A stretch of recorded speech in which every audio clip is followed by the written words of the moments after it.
Une des paroles que Jésus a dites et qui s'accomplit année après année dans ma vie est celle-ci. Celui qui croit en moi, des fleuves d'eau vive couleront de son sein. Jésus, comme souvent, était figuratif dans sa façon de parler et non littéral. D'ailleurs, Jean l'explique au verset suivant en disant « Il dit cela de l'esprit que devaient recevoir ceux qui croiraient en lui. » Car à l'époque où Jésus a dit cela, l'Esprit n'était pas encore, parce que Jésus n'avait pas encore été glorifié. Cela fait 40 ans que j'ai cru en Jésus et ma bouche n'a jamais tari. Que ce soit pour préparer une prédication ou pour annoncer l'Évangile à un individu, l'Esprit me souffle toujours des paroles spirituelles. L'eau est essentielle à la vie sur terre. De même, l'enseignement de l'Évangile est nécessaire à la vie des hommes.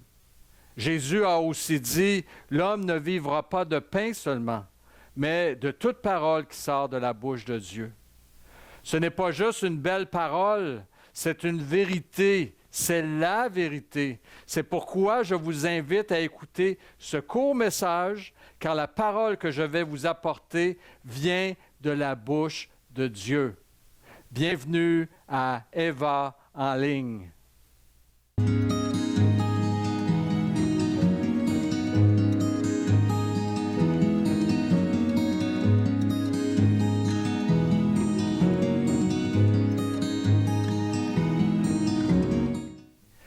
Bonjour à vous qui m'écoutez.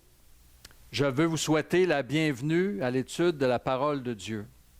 Nathalie, mon épouse, m'a fait le commentaire suivant. Marc, dans ton prochain message, ne parle pas du coronavirus. On en entend tellement parler à la télévision. Mais j'ai dit oui, Nathalie, c'est vrai qu'on en entend parler beaucoup. Mais par contre, il n'y a personne qui en parle à la lumière de la parole de Dieu. Et moi, je crois que comme prédicateur, un bon prédicateur doit parler de ce que les gens vivent à la lumière de la parole de Dieu. Je veux vous rassurer, je ne suis pas un illuminé. Quand je dis que je vais parler de la part de Dieu, je veux tout simplement dire enseigner la parole de Dieu. Et enseigner la parole de Dieu, ce n'est pas magique.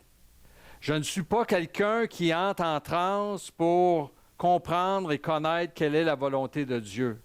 Parler de la part de Dieu exige beaucoup de travail. Les apôtres, d'ailleurs, qui ont été très près de Jésus et qui ont appris de Jésus lui-même comment exercer le ministère et comment parler de la part de Dieu, ont donné tout un exemple lorsque dans Acte 6, alors qu'ils recevaient beaucoup d'offrandes et de dons monétaires pour aider les pauvres et qu'ils étaient affairés à s'occuper des choses matérielles, à un moment donné, ils ont dit non, non, non, ça ne marche pas. Nous, on doit continuer à s'appliquer à la prière et au ministère de la parole. Alors, je veux juste vous dire que pour enseigner, il ne suffit pas d'être un bon discoureur. Il faut être quelqu'un qui est aussi consacré à la prière et qui est en mesure et qui prend le temps d'étudier la parole de Dieu. La partie visible du discours que vous entendez ne constitue qu'une petite partie du travail. Si quelqu'un aspire à l'enseignement de la parole de Dieu, c'est une bonne chose. Il manque d'ouvriers dans la moisson. Mais je veux leur dire ceci, ils doivent s'attendre à beaucoup de travail et beaucoup de temps de prière. Les mots virus, propagation, confinement, distanciation, déconfinement, masque, ce sont des mots maintenant qui font partie de notre vocabulaire et de notre vie de tous les jours. Il faut s'y faire. Je sais qu'actuellement, il y a beaucoup de stress et d'inquiétude par rapport au déconfinement. Les gens vont retourner au travail à partir de cette semaine et dans les semaines à venir. Et puis, les retours sont progressifs, puis j'avoue, quand j'écoute les nouvelles puis que je regarde les gens apporter chacune de leurs situations, je trouve que c'est chaotique. Alors, il y a raison, je crois, d'avoir stress et inquiétude. Maintenant, pour nous chrétiens, c'est important. Je veux vous dire ceci. Comme chrétiens, quoi qu'il arrive, que nous soyons en confinement ou en déconfinement, que les situations soient stressantes ou reposantes, chaotiques ou bien organisées, la situation reste la même. Qu'est-ce que je veux dire par là? C'est-à-dire que cela n'affecte en rien notre identité. Pour vous parler de notre identité, bien, je veux vous lire le premier texte suivant de la parole de Dieu. C'est Jean qui nous a écrit ceci dans le premier épître de Jean au chapitre 3. Lisons ensemble. Voyez quel amour le Père nous a témoigné pour que nous soyons appelés enfants de Dieu. Alors, on comprend que Jean, c'est le même auteur qui a écrit l'épître, c'est le même auteur qui a écrit l'évangile de Jean. Et on se souvient de Jean 3,16, « Dieu a tant aimé le monde qu'il a donné son Fils unique. » Jean est très connecté dans son message à l'amour de Dieu. Ici, il nous dit que Dieu a donné et a témoigné un grand amour en donnant son Fils pour que nous soyons appelés enfants de Dieu. C'est notre identité. Et cette identité-là, elle est rattachée à l'œuvre que Christ a accomplie pour nous. Elle ne dépend pas de nous, peu importe les circonstances et les situations. Nous sommes et nous demeurons enfants de Dieu. Et c'est pourquoi, si on continue le texte, Jean dit « Et nous le sommes. Si le monde ne nous connaît pas, c'est qu'il ne l'a pas connu. Bien-aimés, nous sommes maintenant enfants de Dieu, et ce que nous serons n'a pas encore été manifesté. » Moi, j'aime ça, entendre ça. Ça veut dire qu'il y a quelque chose à venir, quelque chose de grand. C'est ce qu'on attend, n'est-ce pas? On attend le retour de Christ et on attend la transformation de notre être. On va avoir un corps glorifié. Wow, quelle bonne nouvelle! Jean dit, mais nous savons que lorsque cela sera manifesté, nous serons semblables à lui parce que nous le verrons tel qu'il est. Quiconque a cette espérance en lui se purifie comme lui-même est pur. Donc, rien ne change pour nous. Dieu est le même, sa parole est la même, et nos responsabilités en tant qu'enfants de Dieu sont les mêmes, quelle que soit la situation. Et une des responsabilités, un de nos engagements, je viens de commencer à en parler, c'est d'attendre et attendre que Jésus revienne. Nous vivons dans un sens spirituel un confinement parce que nous sommes bloqués dans ce monde. Je pense qu'on commence à comprendre ce que c'est que d'être confiné au sens spirituel dans ce monde. Et nous attendons le grand déconfinement qui va se faire au retour de Christ. Le retour de Christ, c'est l'espérance du croyant. Notre espérance, c'est d'être réunis avec lui. Notre espérance, ce n'est pas, et comprenez-moi bien, de quitter ce monde, d'avoir un corps glorifié, de vivre dans le ciel, de ne plus souffrir maladie, travaux, etc., etc. Ce n'est pas non plus de ne plus souffrir en interrelation avec les autres. D'ailleurs, nos plus grands maux, nos plus grandes douleurs et nos plus grandes souffrances proviennent non pas de nos souffrances physiques, de nos maladies, mais vous serez d'accord avec moi, la majorité de nos souffrances qui font mal, ce sont celles qui proviennent de nos relations avec ceux qui nous entourent. Nos pères, nos enfants, nos frères, nos sœurs, notre époux, notre épouse, notre employeur, même, et je m'en excuse si jamais c'est le cas, le pasteur de notre Église. Donc, même si nous avons tout ce qu'on veut, mais que Christ n'est pas réuni avec nous, croyez-moi, notre bonheur ne tiendra pas. Il nous faut sa présence divine. Il nous faut son amour, son soutien. Il nous faut son regard. Il nous faut ses directives. Il nous faut sa présence pour connaître un bonheur éternel. Je veux lire également avec vous cet autre texte pour vous rappeler qu'en tant qu'enfants de Dieu, nous avons une responsabilité qui nous a été communiquée par Christ, que nous devons accomplir en toutes circonstances. Lisons ensemble, c'est dans Marc au chapitre 13, versets 32 à 37, et c'est Jésus lui-même qui nous parle. Il dit ceci: « Pour ce qui est du jour ou de l'heure, personne ne le sait. » On parle du retour de Christ. Jésus parle de son retour.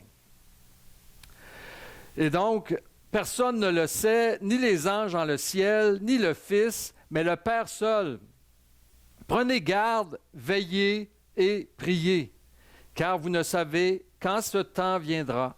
Il en sera comme d'un homme qui, partant pour un voyage, laisse sa maison, remet l'autorité à ses serviteurs, indique à chacun sa tâche et ordonne au portier de veiller. Veillez donc, car vous ne savez quand viendra le maître de la maison, ou le soir, ou au milieu de la nuit, ou au chant du coq, ou le matin. Craignez qu'il ne vous trouve endormi à son arrivée soudaine. Ce que je vous dis, je le dis à tous. Veillez. Le fait que Christ ne savait pas le jour ou l'heure ne signifie pas qu'il n'est pas Dieu. Parce que c'est un passage des Écritures qui ouvre la porte à ceux qui veulent considérer Christ juste comme un grand prophète, comme un grand homme. Bien, c'est un passage sur lequel ils peuvent avoir tendance à s'appuyer. Voyez-vous, Dieu sait tout, mais Jésus-Christ ne savait pas tout.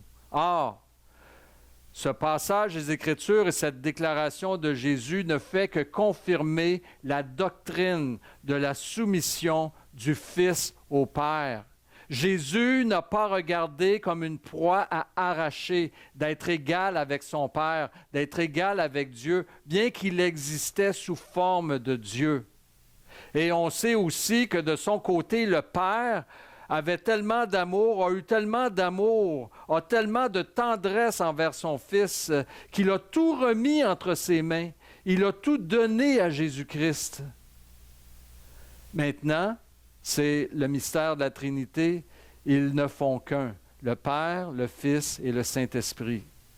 Donc, Jésus, en venant dans la chair, a renoncé à certains aspects de sa divinité. Il s'est volontairement assujetti à des limitations d'une façon temporaire. Et moi, c'est mon opinion. Je crois que maintenant qu'il a repris toutes les formes de sa divinité dans le ciel, il sait aujourd'hui le jour et l'heure où il doit se lever pour venir nous rejoindre, pour venir nous prendre avec lui. Donc ça, c'est premièrement par rapport au texte. Première explication. La deuxième explication que je veux vous donner sur le texte, c'est que vivre dans l'attente du retour de Christ ne signifie pas arrêter de vivre. Beaucoup de chrétiens ont une fausse idée de ce que doit être la vie chrétienne. Une vie chrétienne selon Dieu. Ce n'est pas de vivre, et surtout pas de vivre reclus dans un endroit isolé, dans un monastère, à jeûner, à prier, à lire la Bible, puis à garder silence. Comme Paul le dit si bien dans son épître, cela ne sert qu'à la satisfaction de la chair et ne contribue aucunement à plaire à Dieu.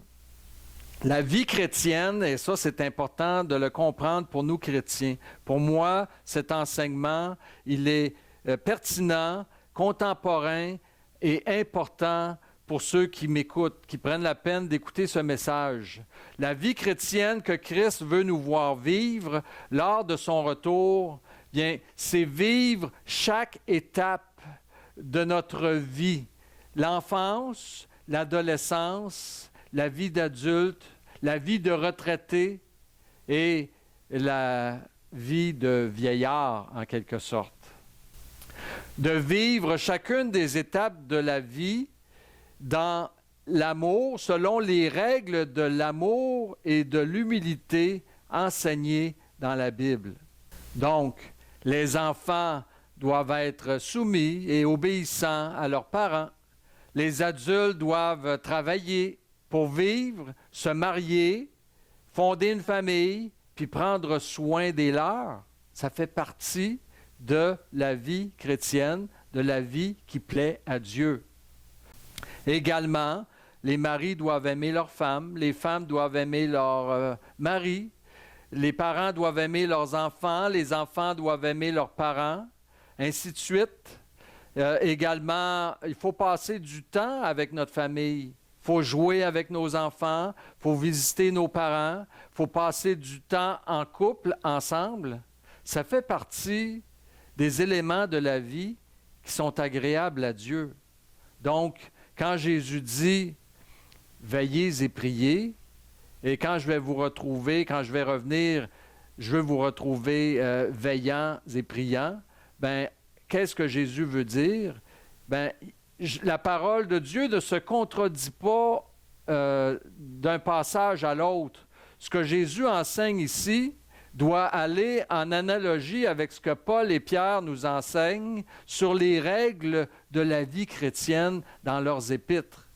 Également, il faut avoir une bonne conduite en tout lieu, en parole et en action, être un bon samaritain. Et oui, il faut mettre également Dieu au cœur de notre vie. Il faut apprendre à connaître la parole de Dieu. Il ne faut pas se relâcher dans la prière et il faut participer également à l'Église, à l'Ecclésia, à la communion fraternelle. Il faut aussi mettre à profit nos dons, les mettre à profit pour Dieu, pour l'œuvre de Dieu, pour le peuple de Dieu. Vous savez qu'on va avoir à rendre compte des dons qui nous ont été donnés tout à l'heure. On va passer devant le tribunal de Christ pour rendre compte de toutes ces choses. Et Jésus nous avertit dans le texte de Marc, quand il va venir, il veut qu'on soit prêt. C'est-à-dire, il veut qu'on soit dans l'activité de la vie chrétienne. Et la vie chrétienne, ben, c'est tout ça. Être un bon mari, être une bonne épouse, être un bon enfant, être un bon adulte, être un bon adolescent. Ça, c'est la période difficile. Ça demande beaucoup d'efforts et de sacrifices. Enfin, c'est éprouvant même. Il faut être un bon retraité qui est présent encore dans la vie de l'Église, puis dans la vie de sa famille, de ses enfants. Également, bien, il faut être un bon vieillard. Paul a d'ailleurs des recommandations spéciales pour les personnes âgées dans les épîtres qu'il a écrits. J'aimerais vous lire un commentaire biblique que j'ai lu et qui dit ceci. C'est sur le passage qu'on a lu de Marc au chapitre 13, versets 32 à 37. Le commentaire dit « Nous devons vivre journellement comme si Christ allait venir le lendemain. Éprouvons-nous nous-mêmes en nous demandant si un ange descendait du ciel pour nous dire aujourd'hui que Christ reviendra la semaine prochaine ou le mois prochain, changerions-nous notre façon de vivre? Si la réponse est oui, bien, il vaut mieux la changer maintenant. Et de toute façon, si Christ ne revient pas la semaine prochaine ou le mois prochain ou d'ici 20 ans, bien, c'est peut-être nous qui allons aller le rejoindre la semaine prochaine, le mois prochain, l'année prochaine ou d'ici peu de temps. On ne connaît pas le jour où on va quitter cette terre. Et Jésus prend la peine de nous avertir. Soyez comme, c'est une parabole, c'est figuratif. Il dit, soyez comme quelqu'un qui attend que son maître, à l'époque, il y avait des maîtres et des serviteurs, et les serviteurs devaient tenir la maison pendant l'absence du maître. Et Jésus prend cet exemple-là qui était de son époque, il était contemporain à ce moment-là, pour dire, bien, voyez-vous, il faut être comme ça, comme le serviteur qui attend le retour de son maître. On ne sait pas quand il va revenir, peu importe l'heure où il va revenir, il faut qu'il soit prêt à lui ouvrir la porte et à l'accueillir. Alors c'est ainsi qu'on doit être nous aussi. Sommes-nous prêts à ce que Jésus vienne la semaine prochaine? Est-ce que notre vie est en ordre? Gloire à Dieu si elle l'est. Et sinon, on a encore du temps pour marcher de progrès en progrès, pour marcher selon la volonté de Dieu. Également, je voudrais dire ceci, bien, ce message s'adresse à tous.